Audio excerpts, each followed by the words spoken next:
What happens when death isn't the end? When someone is declared dead by witnesses, by medics, by the law, what if they come back, not metaphorically, literally? In today's episode, we uncover 8 chilling cases of people who were declared dead in crime-related incidents, only to come back. These are true stories, some jaw-dropping, others terrifying, each one more unbelievable than the last. Hello, this is Irene from Unseen Clue 90. Before we dive into today's case, please like this video and subscribe if you haven't already. And don't forget to share it with someone who's into unsolved mysteries. We'll be happy to build a community of curious minds. People who care, who notice the details, and who just might help uncover the truth. Now, let's get into it.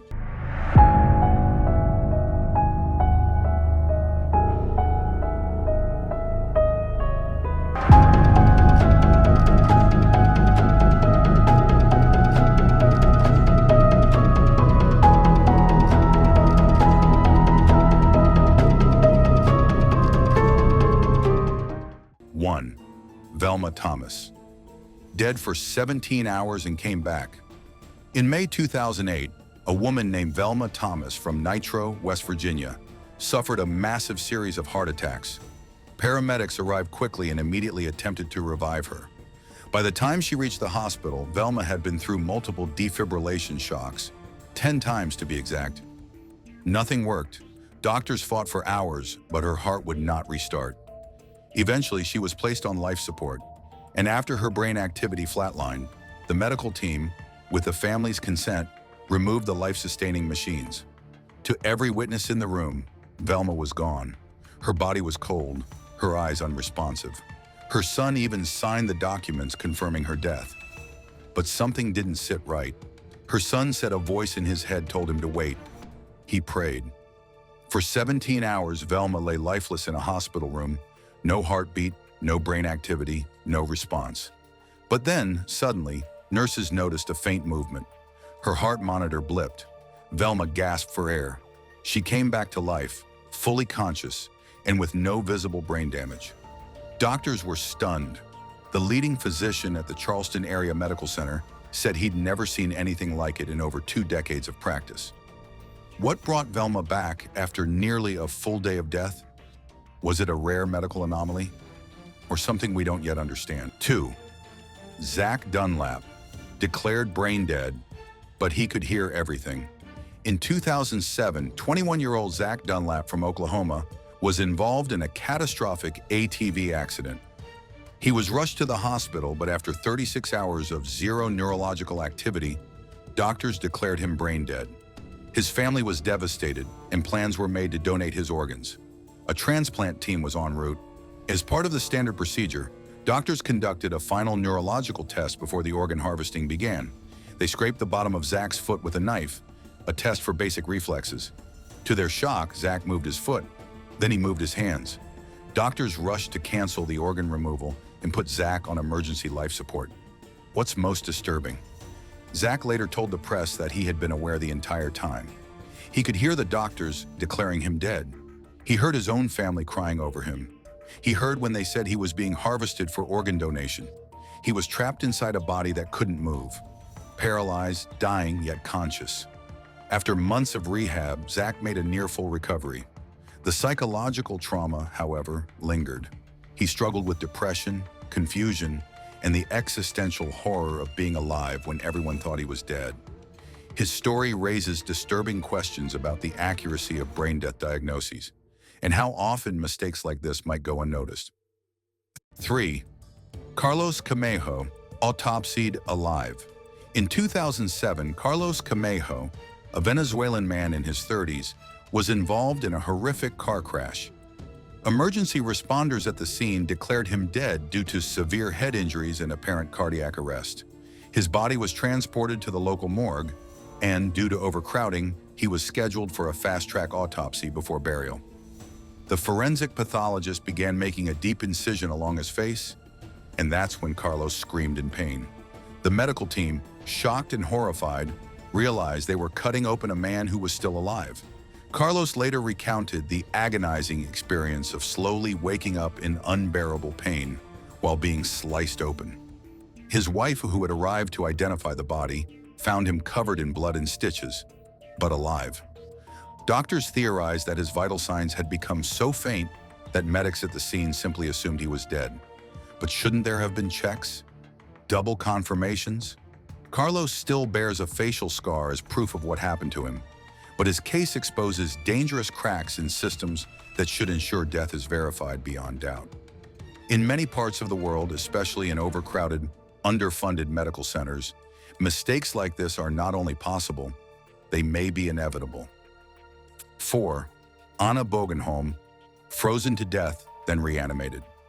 In 1999, Anna Bogenholm, a 29-year-old radiologist in Norway, was skiing with friends when she lost control and fell into an icy mountain stream. She became trapped under an 8-inch thick layer of ice, face down in freezing water. Her friends couldn't reach her for 40 minutes.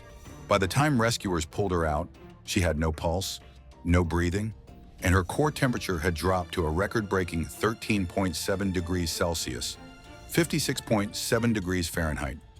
She was, by every medical standard, clinically dead. Anna was transported via helicopter to the hospital. A team of over 100 professionals worked together to warm her blood using a heart-lung bypass machine. For hours, they saw no sign of revival. But then, her heart fluttered. A weak pulse returned. Slowly, Anna came back. She eventually regained full consciousness and, astonishingly, suffered no permanent brain damage. Her case became a landmark in cryo-resuscitation science.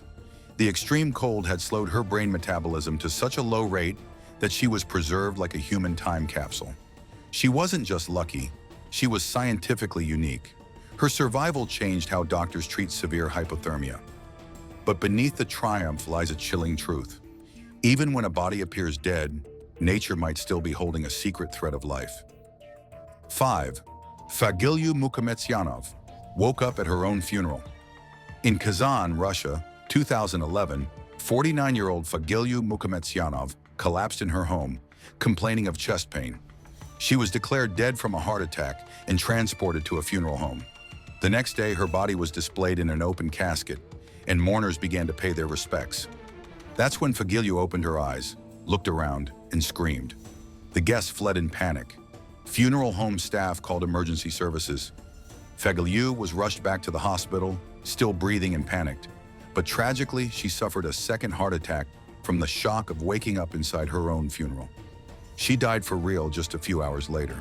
Her husband, distraught, demanded an investigation into the hospital that had certified her death. Reports revealed no definitive post-mortem procedures had been done. No ECG, no EEG, not even a second opinion.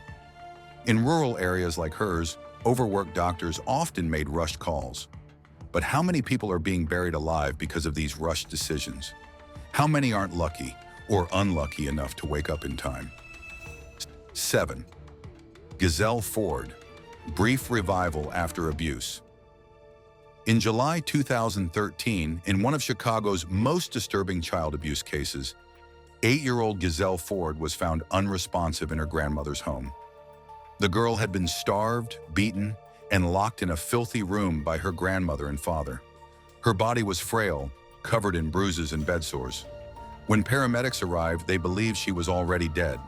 But once inside the ambulance, one medic noticed something unusual, a shallow, irregular gasp.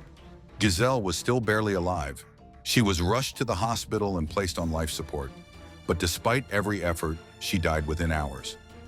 Later investigations revealed that she had kept a diary in the days leading up to her death, documenting the horror she endured. "I hate this life. I wish I was dead," she wrote.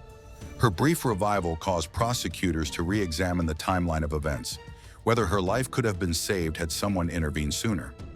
Giselle's case triggered state-level investigations into child welfare agencies, as multiple reports of abuse had been made before her death, but were never followed up. Her voice may have been silenced, but her diary and final breath still demand justice. 8. Walter Williams, kicked inside a body bag.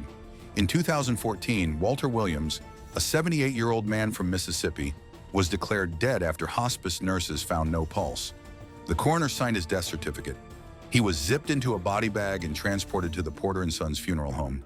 But as funeral home staff prepared the body for embalming, they noticed something. The bag moved.